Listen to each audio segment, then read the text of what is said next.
Benvenuti, siamo in collegamento straordinario con una donna fantastica che non solo è una dissidente rispetto al regime iraniano, ma è anche proprio una giornalista iraniana. Benvenuta Hana, grazie mille.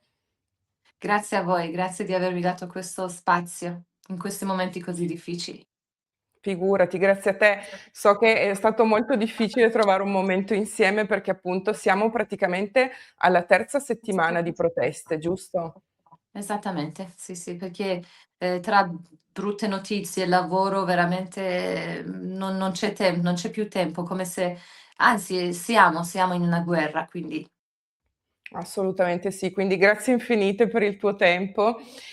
Dunque, tu ti trovi in Italia da 15 anni, innanzitutto, sì. e lavori per tutta una serie di lavori come giornalista, appunto. Ci potresti fare a questo punto un riassunto, per quanto possibile, di queste ultime 3 settimane di proteste, proprio perché ti chiedo questo, perché il mio pubblico sa che siamo rimasti un po' delusi da come la stampa tradizionale italiana o anche altri canali YouTube hanno trattato, questo argomento che per noi era di fondamentale importanza. Ci sentivamo tutti molto, uniti, ammiravamo gli iraniani e poi pian piano abbiamo visto questo argomento, sgretolarsi sempre più, non prendere l'importanza che volevamo noi, diciamo. Ci faresti tu un riassunto della oddio, per quanto possibile, di quello che sta accadendo in questo momento in tutte le città iraniane praticamente.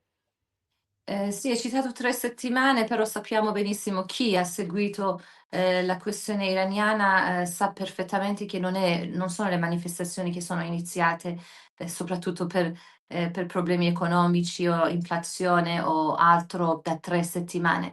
Questa battaglia, è iniziata dall'indomani della rivoluzione, cosiddetta rivoluzione, che per me è stato un colpo di stato, del 79, dal 1979, quindi sono, l risultati o la continuazione di, ehm, le battaglie di questi 47 anni in ogni forma, in ogni momento, la gente ha voluto, dimostrare, diciamo, non legittimità di questo governo, ripeto, in tutti i modi, però sono state sempre spente con le repressioni, con i massacri, con le esecuzioni, e adesso abbiamo visto cosa hanno combinato. Però bisogna sapere che quello che è stato detto dai media che, è stato solo per problemi economici, è partito da Bazar. Sì, l'ultima scintilla, è partita da lì, però ricordiamo perfettamente 2022 quando hanno ucciso Mahsa Amini e ancora prima con il Movimento Verde, e ancora prima e prima e prima, per dire 47 anni che la gente non può stare proprio sotto questo regime e lo sta gridando in tutti i modi. I primi anni, diciamo, i primi 30 anni magari la voce non arrivava perché eravamo isolati veramente. Noi avevamo 2, 3 canali televisivi, il turismo era ridotto veramente a pochissimo, quindi, eravamo abbandonati anche dal mondo, quindi non arrivavano le notizie vere e proprie dall'Iran. E essendo isolati noi pensavamo di non dover vivere quel mondo, però, sai, non avevi modo per paragonare, la tua vita con quello che c'era nel mondo. Poi perché abbiamo subito dopo la rivoluzione del '79, dopo 3 anni, una guerra di 8 anni tra Iran ed Iraq, anzi tra la Repubblica Islamica dell'Iran ed Iraq. Quindi in 8 anni, sono morti tantissimi giovani patrioti che hanno combattuto per salvare il loro paese. Quindi dopo abbiamo, avuto tanti anni di lutto, no, nei confronti di questi, martiri per noi, però purtroppo erano, le prede per il governo iraniano che li metteva davanti ad una fronte non giusta proprio, perché quella guerra era inutile, era una guerra inutile veramente. Dopodiché, quindi dal '79 arriviamo a '89, no, dopo dall'89 in poi abbiamo cercato di fare delle riforme, di cambiare qualcosa, perché non c'era più la questione di sopravvivenza dalla guerra, volevamo vivere e ogni volta, venivano uccisi i giovani, quelli proprio in prima fila, e quindi tu per la paura ti tiravi indietro. Da qualche anno, che questa voce è uscita dall'Iran e di questo veramente sono contenta che finalmente il mondo ha sentito la nostra voce e abbiamo sempre voluto intervento da parte delle diciamo, delle Nazioni Unite, delle diciamo, persone che hanno un ruolo importante per quanto riguarda i diritti umani e tutt'altro. Certo, certo. Senti, adesso per quanto riguarda le proteste, sono in corso ancora adesso, perché tra l'altro non so se siamo a quale giorno di blackout. In sostanza, le persone adesso in Iran non hanno internet, giusto? Sì, non hanno internet quasi 2 settimane ormai, ma questo è un modo sistematico che viene usato per isolare, e per poi selezionare che informazioni vorrebbero far uscire. Però per fortuna, ripeto ancora, grazie alla tecnologia qualcosa gli scappa, non possono, controllare tutto. E pensate, e io certe volte penso, dicevo: "Ma se avessi avuto solo quelle linee telefoniche e poi non sentivo miei familiari e poi adesso ero nel buio, non avrei mai saputo tutto ciò, no, c'erano pensate che qualche tempo fa, una persona che adesso non mi viene in mente, ha rivelato, il nome delle persone in Iran che, nonostante che internet, internazionale, viene diciamo molto filtrato, non hanno tutti accesso ad un internet, completamente libero, tantissime persone, che ovviamente erano quelli che lavoravano per il governo, erano i seguaci del governo islamico, avevano una scheda che potevano come un'altra persona normale in occidente, avevano accesso a tutto. Quindi adesso addirittura quando qualche messaggio che riceviamo non siamo sicuri esattamente da quale fonte arriva, se magari è una cosa per scaricarci delle informazioni da questa parte, cioè non sono affidabili. E quelle persone che in Iran rischiano a collegarsi a queste linee aperte, anche loro rischiano perché magari l'hanno aperto. Oggi leggevo che un ingegnere iraniano, informatico iraniano che vive all'estero, lo spiegava, diceva: "Non fidatevi di queste aperture momentanee, magari di 1 ora, mezz'ora, perché loro aprono le linee telefoniche, quelli internet per poco tempo, perché hanno più controllo per tracciare altri movimenti, chi sta mandando messaggio a dove, che parole vengono usate." Quindi, pensate neanche quell'attimo di libertà di avere accesso ad internet non è affidabile. E nonostante questo mi chiamano, non a me, a tutti noi che siamo fuori, che ci chiamano, chiedono: "Ragazzi, dite quello che è successo in Iran, dite non immaginate quello che è successo, quello che dicono tutti, che quello che finora ci sono arrivati", che oggi sentivo, che si parlava di 45.000 morti, e più di 300.000 feriti, tantissimi proprio sparati nell'occhio, che hanno perso l'occhio, accecati praticamente. Dicevano che questa è una goccia, non avete sentito, visto ancora niente, quindi questo mi spaventa tantissimo. Che cosa andremo ad affrontare tra un po', che magari per miracolo, la gente può uscire di casa, e vorrei che i vostri spettatori cerchino di capire il fatto che quanto coraggio hanno questa gente che in quel contesto si mettono in prima fila per gridare la libertà, per gridare la democrazia. Quindi quando tu sai che se esci da casa muori, e nonostante questo l'hanno fatto. Non solo l'hanno fatto, ma io ad esempio mi immaginavo una repressione fortissima e brutale perché il regime lo conosco, però mi immaginavo da un lato anche un intervento degli Stati Uniti e di Israele insieme, molto insomma che si verificasse, ecco, mi immaginavo che ci fosse qualche intervento, ma poi di sicuro non mi immaginavo tutta una serie di peggioramenti, come ad esempio l'uso delle armi chimiche, che adesso ti chiedo se possa essere una possibilità, se c'è già stato, perché anche lì non si capisce nulla, e poi questa distesa di sacchi neri. Io ci son delle e non sono iraniana, ci sono delle notti che non ho dormito, perché chiudevo gli occhi e rivedevo questi sacchi neri e risentivo le grida di queste madri che vanno all'obitorio addirittura di fronte al cadavere sono riusciti a chiedere, e mi direi tu se è vero o meno, ma suppongo di sì, dei soldi per il riscatto, come se il cadavere fosse ancora un ostaggio, una cosa tremenda. Quindi, ti chiedo anche su questo, ad esempio per quanto riguarda le armi chimiche, io mi ricordo quando ci fu non solo l'esplosione di Beirut, ma proprio la guerra civile in Siria, che vennero usate, Ghouta, Douma, fu traumatico. Secondo te il regime in questo momento potrebbe possedere queste armi e anche utilizzarle? Allora, su tutto quello che hai detto sono completamente d'accordo, hai detto benissimo, quindi non vado a ripetere, alcuni passaggi di tutto ciò che hai detto. Per quanto riguarda le armi chimiche, non mi meraviglierei proprio, perché, il regime è fatto di questi gesti estremi. Quando si parla del fanatismo, quando si parla del fondamentalismo, abbiamo dimenticato il 7 ottobre? Abbiamo dimenticato con quale atrocità, i fondamentalisti sono entrati. No, io non ho dimenticato.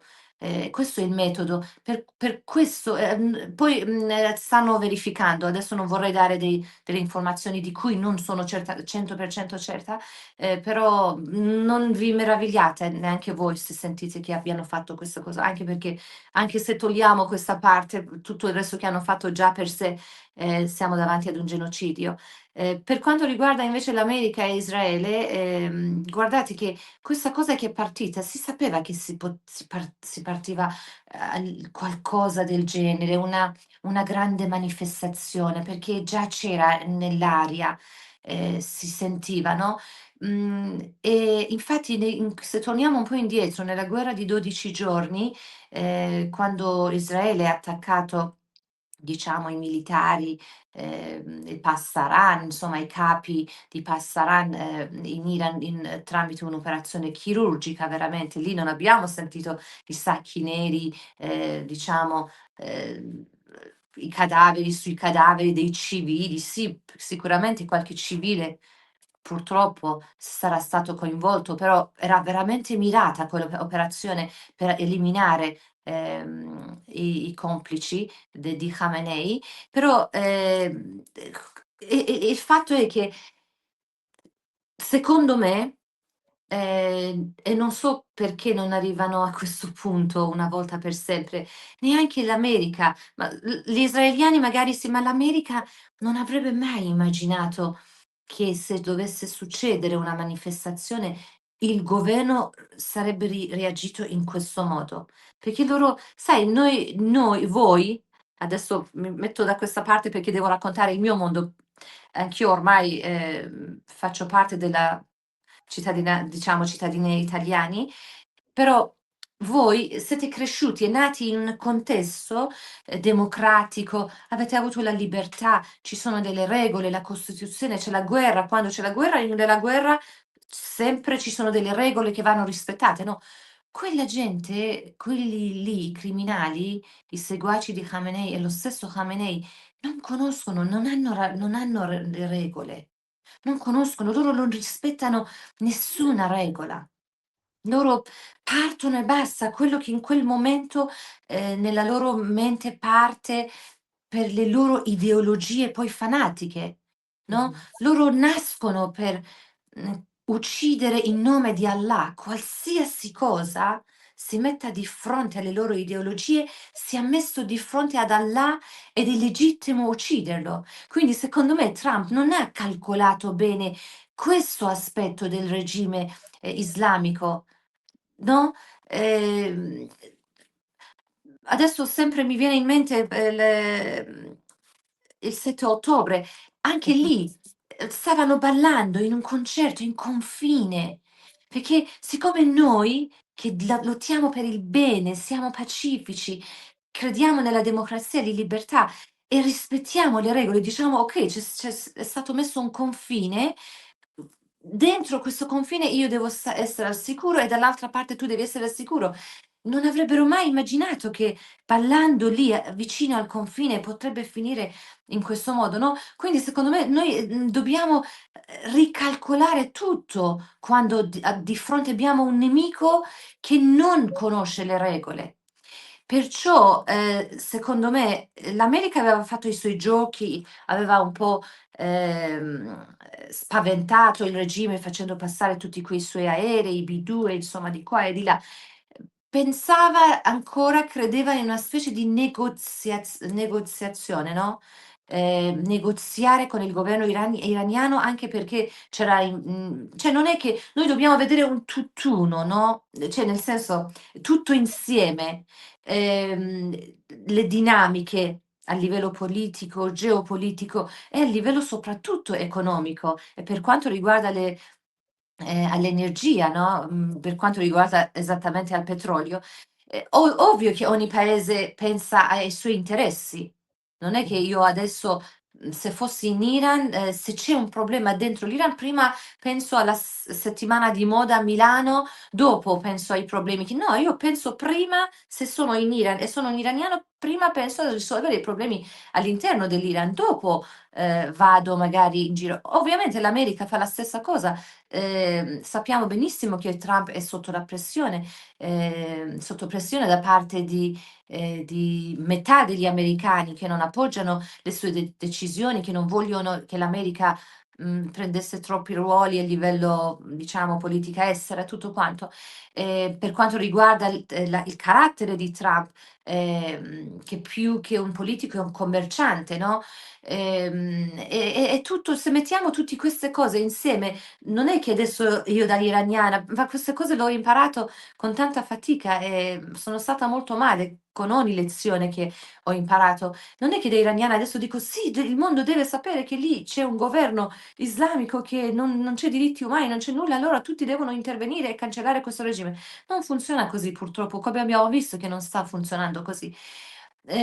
Però devo dire che qualcosa è cambiato. Ho detto tante cose negative, però qualcosa è cambiato. Il fatto che l'Israele ha avuto un ruolo molto importante. È vero che è costato all'evento di 7 ottobre, però da lì l'Israele ha potuto almeno entrare in scena, no, e far mostrare, dimostrare a tutto il mondo di cosa aveva paura e di cosa parlava e esattamente ha riconosciuto tutti i proxy, tra cui Hezbollah, Haram, ma sono 1000 H, prima mi sembravano 5, adesso sono Haramiyun, Hashoshabi, Houthi, Hezbollah, Hamas, no?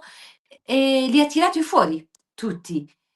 È andato da solo, mentre il mondo era il mondo era contro quelle decisioni, l'Israele da solo andava a combattere con tutti quei mali nella regione che non minacciavano solo lui e il suo paese. Guardate che i figli loro studiano semplicemente nelle nostre università. I loro familiari tranquillamente viaggiano nei nostri paesi, quindi ce l'abbiamo qua, proprio accanto a noi. Quindi aveva dimostrato che questo è un male, va eliminato, da solo ha combattuto con questi, li ha indeboliti, chissà cosa avrebbe successo, nonostante che bello che il regime islamico non è che non ha avuto la faccia, per fortuna, di ehm, diciamo appoggiarli in un modo molto chiaro, costante e molto profondo. In qualche modo, in alcuni punti li ha anche abbandonati, no, quindi da lì noi dicevamo: "Che bello, allora ci sarà anche una crepa tra queste milizie, questi proxy, con la testa del male che è l'Iran". Ecco perché l'Israele ha voluto attaccare l'Iran, perché ha detto: "Se elimino Iran, loro a chi andrà a finanziare Hamas, Hezbollah e gli altri, no?" Quindi, il male era lì ed era il momento giusto. Un funzionario tedesco ha detto una bellissima frase allora, ha detto che l'Israele sta facendo il lavoro sporco per noi occidentali e per tutto il mondo, no, stava facendo il lavoro sporco e non l'hanno lasciato a metà perché non l'hanno appoggiato. Ripeto, in America è intervenuto. Arriviamo adesso, secondo me, come ho detto, non se l'aspettavano trovarsi davanti a questa io non so Trump come riesce a dormire e come riesce a dormire con tutte le persone, ma ancora oggi. Oggi mi chiedono: "Ma loro", perché poi bisogna veramente vivere in quel contesto. Magari io sono disposta a cambiare, ehm, diciamo, una cosa a cui credo, perché io sto sono la loro voce, sto difendendo loro. Magari se sento anche una voce che non è la cioè una cosa che non è mia, magari una richiesta che non fa parte delle mie idee, però io sento responsabile di ripetere esattamente la loro voce. E quello che stanno chiedendo, dicono: "Non ce la facciamo da soli e c'è bisogno di intervento da parte dei paesi, fuori dell'Iran". E da quei movimenti che si vede a livello militare nella regione, sembrerebbe che, l'America si stia, muovendo per speriamo che per fare l'attacco finale, e dicono gli opinionisti che l'attacco deve essere decisivo, forte e proprio eliminando al 100%, non devono rischiare, perché se dovessero rischiare questo animale feroce che non l'hanno ferito e ha fatto tutto questo. Immagina se viene ferito, cioè ferito l'hanno fatto, però non una bella ferita profonda per farla uccidere. E immaginate come un animale feroce ferito come andrà in giro e cosa dobbiamo aspettare. Guardate che, ehm, non è detto che loro non possono anche minacciarci, continuare a minacciarci con la bomba atomica. Quindi è un male che va eliminato assolutamente, è un bene per tutto il mondo. Mh-mh. Quindi tu pensi che l'intervento prima o poi arriverà degli Stati Uniti? Deve arrivare, altrimenti siamo veramente davanti ad un non lo so, ad un evento storico che fermerà la storia, per quanto è triste. Non che non è successo dalle altre parti del mondo, ma stiamo parlando di 92 milioni di iraniani che sono in ostaggio, nelle mani di un regime. Quindi come si può andare nell'Occidente in giro al lavoro? Come si può parlare dei diritti umani? Come si potrà più parlare della democrazia e libertà? Non si può più tornare alla normalità se lasciamo chiudiamo l'occhio e che non succeda niente lì. Mh-mh. No, ma poi in ogni caso anche come politico o commerciante sarebbe proprio Trump stesso a diventare imperdonabile, perché a un certo punto di tutte queste proteste lui ha chiaramente detto ai manifestanti: "Continuate a manifestare perché l'aiuto arriverà." Come per dire: "Non fatevi intimorire", e da lì in poi sono iniziati le scene dei sacchi neri e degli obitori. Quindi io non credo che possa perdere così tanto la faccia, risulterebbe comunque imperdonabile. Quindi anch'io guardo ogni tanto questi movimenti militari, per quanto non me ne intenda molto. Ho passato un weekend a seguire quella nave che probabilmente hai seguito anche Sì, tu, sì. eccetera, va bene.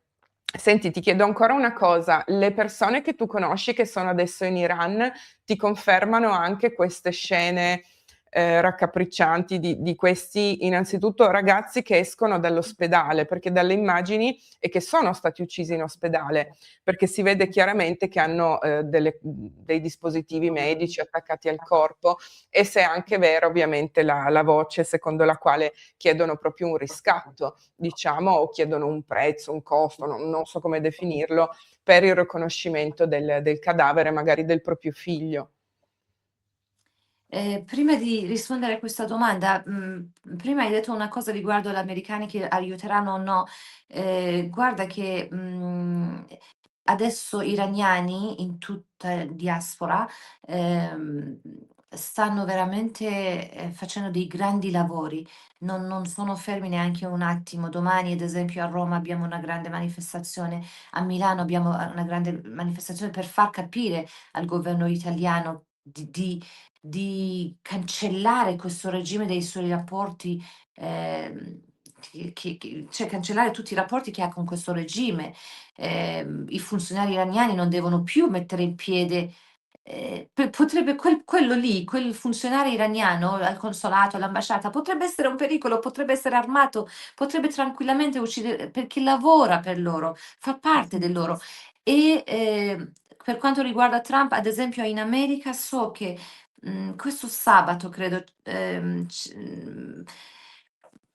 il 24, so che questo andrà registrato, magari lo vedranno dopo questa cosa che sto dicendo io, però sabato il 24 gennaio ci sarà una gran o questo sabato o sabato prossimo, non vorrei sbagliare, davanti alla Casa Bianca proprio. Gli iraniani non molleranno. Siamo tutti in lutto, è impossibile che cioè tutti siamo coinvolti e non ci daremo pace finché non arriviamo a quel giorno per liberare il nostro paese. Questo, per dire che almeno quello che noi possiamo fare da qui, con tanti sensi in colpa ovviamente, perché non è facile vivere qua tranquillamente, mentre loro adesso, la vita è diventato 1000 volte ancora più difficile, non hanno soldi, non hanno da mangiare, fa freddo e sono anche in lutto, quindi non è troppo triste la situazione.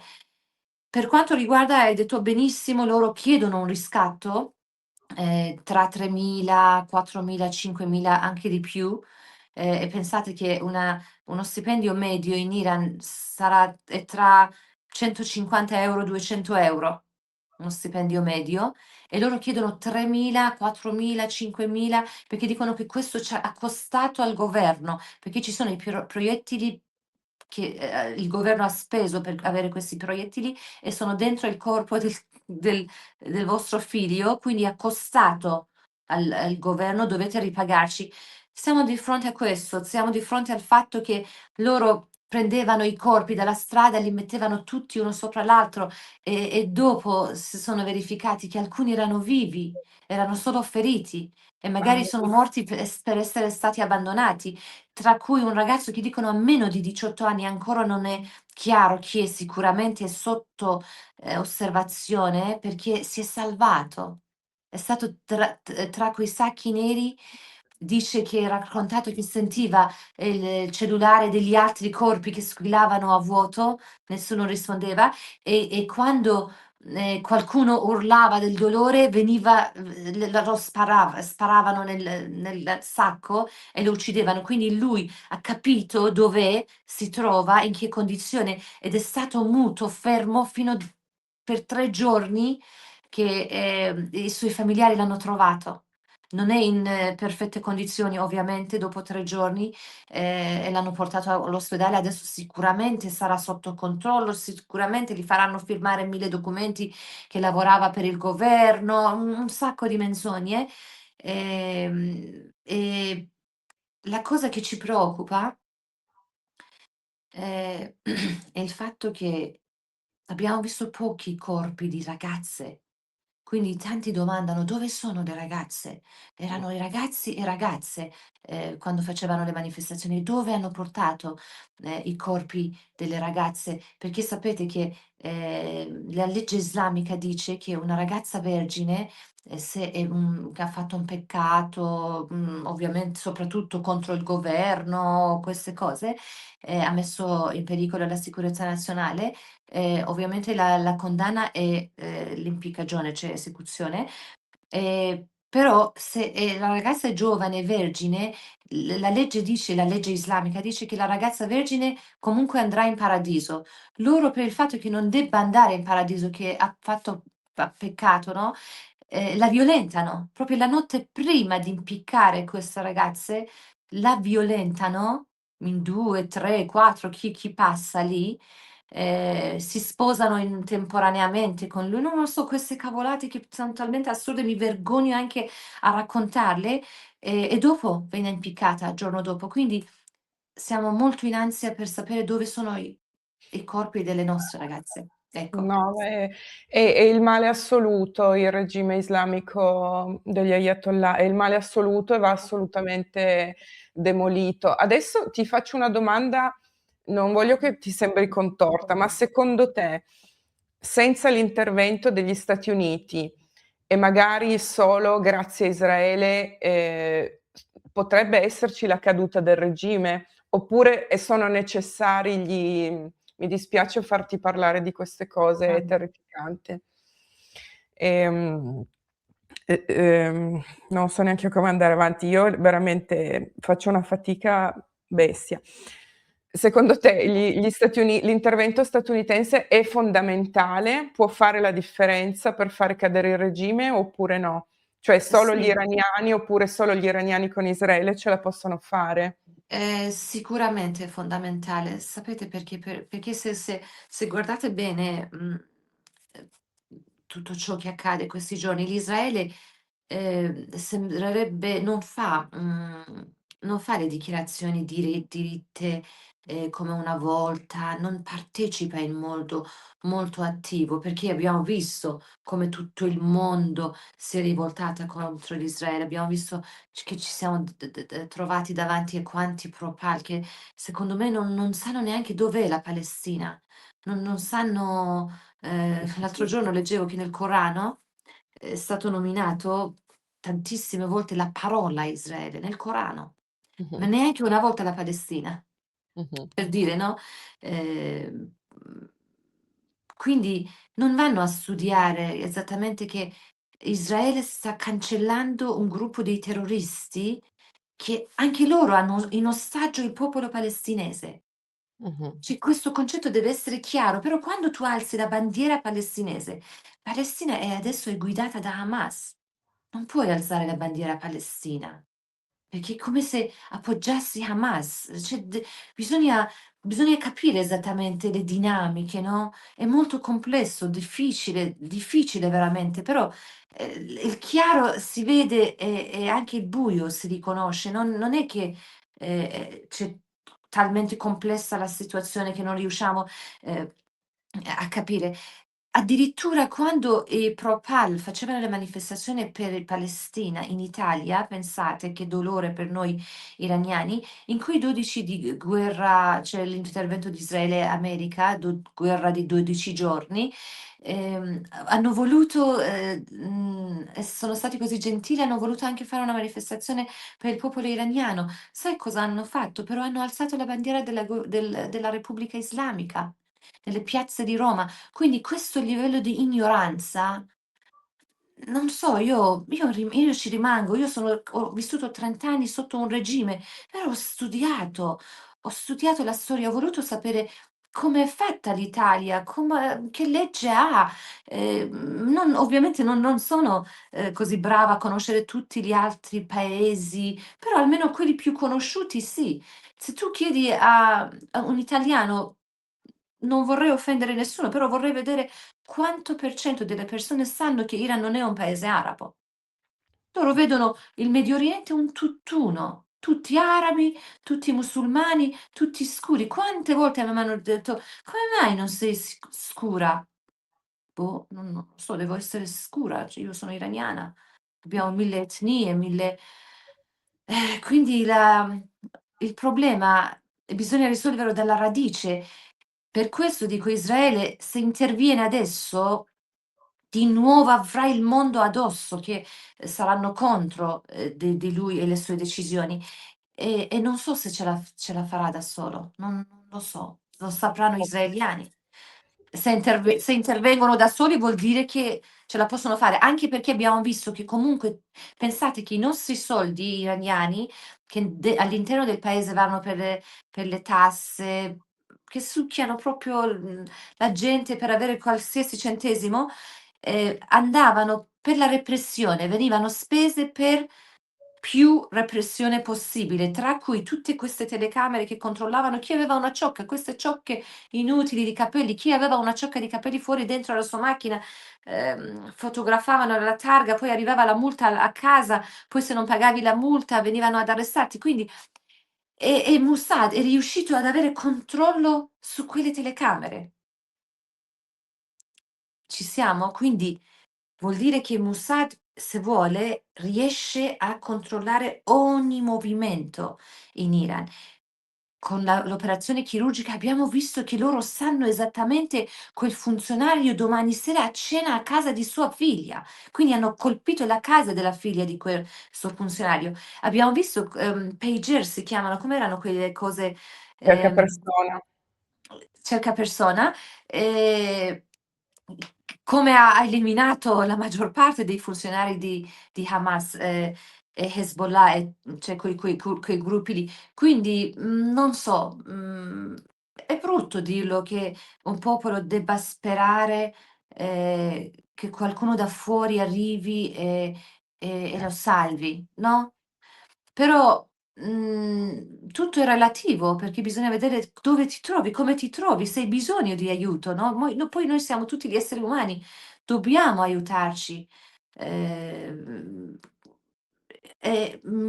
sono veramente triste per il fatto che l'Italia una delle nostre richieste al governo italiano è mettere, Pasdaran, che sarebbe li chiamano i guardiani della rivoluzione, per quanto è assurdo questo termine, non mi ricordo certe volte, però comunque sì, sono guardiani della loro rivoluzione, religiosa e il loro fondamentalismo, che hanno tutto potere, nelle loro mani. Anche l'esercito lavora per Pasdaran, hanno più potere loro a livello militare anche, no, hanno tutto, l'economia, tutto, la politica e l'esercito nelle mani. Quindi abbiamo chiesto di mettere, dopo tutto quello che è uscito dopo 7 ottobre in tutto il mondo, abbiamo conosciuto chi c'è stato dietro a questi attacchi, chi sono questi gruppi terroristici, abbiamo avuto una richiesta legittima di mettere Pasdaran tra la lista dei gruppi terroristici. L'Italia non ha accettato. Mh-mh. L'Italia e Francia e la Germania, credo, se non sbaglio. Però, sì, l'Italia e la Francia non hanno accettato, ma ditemi voi qual è il ragionamento. Io faccio un appello Giorgia Meloni, che venga in TV e dica per quale ragione non ha voluto inserire, Pasdaran nella lista dei gruppi terroristici. Perché se inseriamo loro nella lista dei gruppi terroristici, ovviamente non possono più entrare in Italia e quelli che sono in Italia vengono espulsi. Peccato che sotto ci sono degli accordi economici e commerciali, perché il soldi è nelle mani di Pasdaran, quindi gli accordi a livello di economico e a livello commerciale che fa con l'Iran è nelle mani di Pasdaran. Ma io da cittadino, semplice cittadino dico: "Presidente del Consiglio, carissima Giorgia Meloni, adesso sono 2 soldi che guadagnate da questi che poi non sono soldi puliti, sono soldi che odorano di sangue, che quei soldi passano sopra i cadaveri, il mare di sangue tra me e il mio paese oggi c'è un mare di sangue. E un domani se Iran venga liberato, ci saranno tanti di quei soldi che non potete neanche immaginare, perché Iran è un paese ricchissimo, dorme sul petrolio e il gas, no, siamo il primo esportatore, del gas e il secondo del petrolio, se o viceversa, non so esattamente, adesso non sono molto concentrata. E poi tutte le miniere che abbiamo a livello di turismo, quanti amici, tutti i miei amici italiani, senza neanche una eccezione, vorrebbe venire a vedere l'Iran. A livello archeologico, a livello di storia, abbiamo tanto, tanto da offrire al mondo. E poi la stabilità, la pace nella regione. Una volta un paese grande come l'Iran, possa liberarsi e diventa un paese pacifico, influenzerà anche tutta la regione, no, io non so, com'è possibile che il governo italiano, adesso visto che siamo in Italia, meglio concentrarci sull'Italia, non pensano a queste cose, ad un futuro migliore, no? È vero che Mh-mh. adesso magari ci sono tanti accordi, oddio rovinare tutti questi accordi, poi sai cosa penso Paola, se posso dirtelo? Ricordiamo il caso di Cecilia Sala, questi scambi che fanno. Pensate che l'Italia l'Italia e tutto il mondo, di fronte al fatto che il regime islamico prendeva i cittadini stranieri in ostaggio, non si sono mai uniti. Per dire com'è possibile che esiste un paese che prende in ostaggio gente che va lì per lavorare per il turismo. Com'è possibile? Sono sempre stati zitti. Eh E sì, sono caduti allo scambio e al loro gioco. eh sì. All'improvviso è stato arrestato Cecilia Sala, così. E io ho fatto tanti articoli su Cecilia Sala, perché mi sembrava strano che una giornalista, se una è giornalista quindi un minimo di studi l'avrà fatto, no, sai che vai in Iran, sai che in Iran c'è la repressione, sai che non c'è la libertà, sai che non puoi parlare di tutto e quello che vuoi, semmai se sei così furba vai, raccogli le informazioni, torni a casa tua, poi da lì cominci e poi sai che non puoi più tornare lì. Cecilia Sala va in Iran, si mette in una piazza di Teheran, comincia a dire, adesso non mi ricordo, erano 3 cose, 2 mi ricordo che parlava di: "Ah, qua, nonostante tutto, il governo non sta più rompendo le scatole a chi non mette il velo obbligatorio", poi ha aggiunto che, per una specie diciamo per facendo vedere la loro disobbedienza civile, le donne vanno in giro senza il velo, ma non c'è tutta quella repressione, così. Pezeshkian. Poi aggiunge, dice che, Israele dovrebbe attaccare, ha detto qualcosa sull'Israele, no, e io ero così, poi non capivo, no, poi dopo ho capito che l'hanno arrestata, di qua e di là. Ancora non ci credo che sia stata tutta quella storia che ci hanno raccontato, che lei è andata lì solo per fare giornalismo e l'hanno arrestata. No, perché contemporaneamente sapete cosa succedeva? A Milano avevano, arrestato sull'ordine dell'America, perché era, seguito da Interpol, un certo ingegnere iraniano, Mohammad Abedini, Ali Abedini, credo. Scusatemi s non adesso non trovate gli sbagli, errori, perché io c'ho un mal di testa che proprio non riesco neanche a guardare la telecamera come vedete, quindi chiedo scusa se c'è qualche, dato non magari perfettamente corretto. Abedini era di cognome e viene arrestato ed era la mente del governo iraniano quello che si occupava dei droni. Sì, No, e sì. l'America lo cercava viene, beccato in Italia e l'Italia doveva mandarlo in America. Mh-mh. Esatto. Proprio in quel momento, all'improvviso, viene arrestato un giornalista appena entrato proprio lì, proprio il giorno quei giorni lì, parte, prende il taxi alle 5 di mattina, va a Teheran, si mette in piazza di Teheran, dice delle parole che non deve dire, poi l'arrestano, poi quando l'hanno arrestato hanno detto che l'hanno scambiato con Abedini praticamente. E Sì.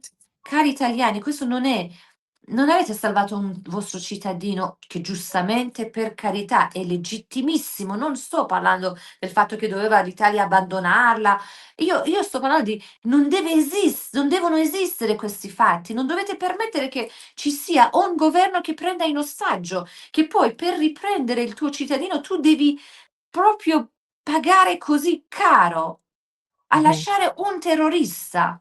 Uno che i suoi droni uccidono ancora gente innocenti in Ucraina. Io mi vergogno di proprio non è che mi vergogno della parola dell'Iran o essere iraniana, però mi vergogno di essere in mezzo di tutte queste notizie brutte che riguardano al mio paese, ma non è colpa del popolo iraniano, per colpa di quel governo lì. Cioè con gli ucraini mi dispiace, scusateci, quando andavamo a dimostrare la nostra solidarietà alla gente in Ucraina. Cioè non è solo 1 o 2. E poi per quanto riguarda, la Palestina, ehm, io ho detto sempre che bisogna dividere il fatto di Hamas dal popolo palestinese, anche perché, un popolo, cioè la massa, no, se sta bene, non vanno a cercare il potere, questo quello è un gruppo delle persone che lo cercano, no, la gente vuole festeggiare, la gente vuole la pace, la gente va a vedere una partita di calcio ed è contenta, la gente vuole, partecipare ai concerti, no, la gente è così, sono solo i politici, e i poteri che creano queste divisioni e noi non dobbiamo cascare in queste divisioni. Che adesso io dico: "No, palestinesi non li voglio più vedere, no, gli israeliani non li", cioè non dobbiamo cascare in questi giochi sporchi. Noi siamo alla fine di esseri umani, però essere intelligenti, svegli, a prendere la parte giusta e salvaguardare ciò che abbiamo guadagnato poi con tanta fatica. Scusa Paola, io parlo troppo, se non mi fermi. No, figurati, io ti ascoltavo molto attentamente perché sono emotivamente coinvolta e mi piace anche tantissimo ciò che dici e come imposti il pensiero, però so che sei stanchissima e anche mal di testa, quindi ti lascerei andare. Ti chiederei soltanto un ultimo commento, una cosa alla quale tengo molto. La Repubblica Iraniana Islamica, il regime islamico iraniano, è iniziato con una delle frasi di Khomeini che praticamente prima hai citato: le donne incarcerate devono essere violentate così che non arrivino vergini in paradiso. E la mia speranza, e molto probabilmente sarà così, il regime islamico iraniano finirà con l'immagine di una donna o che si accende la sigaretta con la foto di Khamenei incendiata, oppure come quella che si era seduta di fronte ad un carro armato praticamente o qualcosa del genere. Mi daresti il tuo commento sulla donna iraniana, sul coraggio che possono avere queste, esattamente proprio la fascia femminile di popolazione, che sembrerebbero essere le più coraggiose al mondo? Uno dei movimenti più belli proprio è stato fatto dalle donne iraniane, il movimento Donna, Vita, Libertà. Cosa è più bella, di questo? Di donne che io ripeto sempre, in quel contesto bisogna vedere dove vivono, in che contesto vivono e sotto quale regime. E nonostante questo, ta arrivavano tantissimi, immagini delle mie amiche senza velo per le strade di Teheran, altre città, no, e questa è un gesto di coraggio, perché, è vero che magari ne vedevi molto di più, quindi il governo faceva fatica a, diciamo, beccare ognuno, no, ehm, però era un bellissimo gesto che qualcosa sta continuando, no, qualcosa sta continuando. Loro non si sono fermati, abbiamo visto che non si sono fermati, continuano ancora e vedrete che non si fermeranno adesso neanche con tutti questi morti, con tutti questi innocenti che erano i migliori che se ne sono andati. Perché quelli che erano in prima fila, sapendo che mettono in rischio la loro vita. E il nostro dovere oggi è più che mai, è ancora più grande che mai, per continuare. Prima, che noi persiani diventiamo musulmani, 1400 anni fa, credevamo eravamo zoroastriani. E Zoroastro non aveva 1000 libri, 1000 leggi, 1000 cose. C'erano solo 3 leggi che dovevi rispettare e diventavi un zoroastriano: fare il bene, dire il bene e pensare per il bene. Quindi se rispettavi queste 3 facevi parte del loro mondo, questa bellissima filosofia. E il simbolo di quella filosofia era il fuoco. Quei pochi zoroastriani che ancora sono rimasti in Iran, pensate che poi questo fuoco non doveva mai spegnersi, tipo, il un tempio, nei loro tempi c'era un fuoco che doveva avere sempre un guardiano e questo secondo me è la cosa più bella, deve far deve entrare anche nella nostra vita, perché quando tu lasci un fuoco sempre acceso vuol dire che c'è sempre qualcuno che è sveglia, no, e c'è questo fuoco ancora in Iran, in una città che si chiama Yazd, ancora acceso e noi iraniani, soprattutto che siamo gli ambasciatori, del nostro paese oggi in diaspora, dobbiamo, stare uniti e cercare di lasciare acceso questo fuoco, ehm, e soprattutto, le donne, avete visto? Ripeto, bisogna essere in quel contesto per capire quanto coraggio ci vuole per affrontare il male. Ti ringrazio tantissimo Anna, ti ringrazio tantissimo anche a nome di tutti quelli che vedranno il video, sono sicura che ti ameranno. Abbiamo tutti questa ammirazione profonda nei confronti delle donne, ma anche degli uomini iraniani e ci auguriamo tutti quanti appunto che ci sia l'intervento militare e che poi si possa davvero riniziare da zero per un Iran libero dal regime islamico. Grazie infinite. Grazie, grazie davvero, è molto prezioso per noi avere questi spazi per poter far arrivare la voce dei nostri amici, che speriamo di poter riabbracciarli presto. Speriamo tutti. Grazie ancora, ciao a Grazie. tutti.